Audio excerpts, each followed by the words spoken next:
Նիկոլ Փաշինյան, էլ որ ասում ես առաջի վարչապետն ես, որ գործանային արտադրությամբ զենքեր ես բերել, որ մինչև այդ 50, 60, 70-ականների զենքեր էին, ու ակնարկում ես Սերժ Սարգսյանին, հանրապետականին, նախկին իշխանություններին, մի բան իմացի, մինչև քեզ, մեր բոլոր իշխանությունները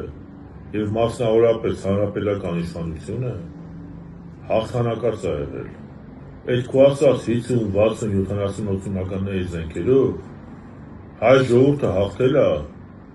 քարոզիա պատերազմում Արցախում, ապրիլյան պատերազմում, ու Ադրբեջանը ստիպված ա եղել զինադադար խնդրել Մոսկվայում։ Դրանից հետո Իլհամ Ալիևն ա ասել, որ փակ դռների հետևում իրենից պահանջում են ճանաչել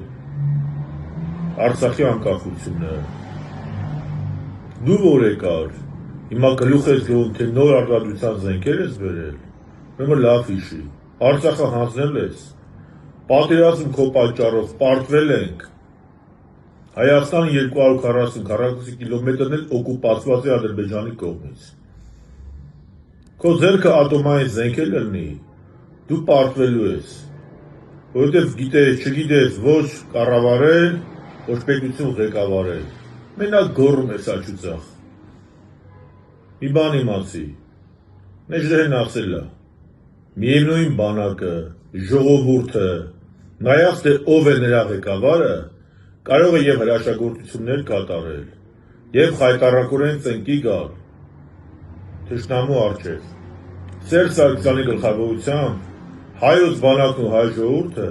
հրաշագործություններ է կատարել և հաղթել է թշնամուն։ Քո գլխավորությամբ նույն բանակը պարտվել ա, հետևաբար պրոբլեմը ոչ թե բանակի մեջ է, ժողովրդի մեջ է, այլ քո մեջ է, Նիկոլ Փաշինյան։ Ուստի սիրելի ժողովուրդ,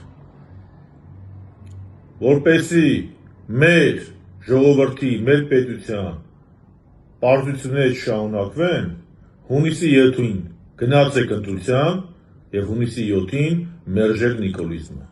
Թե չէ Նիկոլ Փաշինյանը զենքը միայն որպես դեկորացիա օգտագործում, ինչպես սուերը որպես դեկորացիա օգտագործեց և այդպես շարունակ։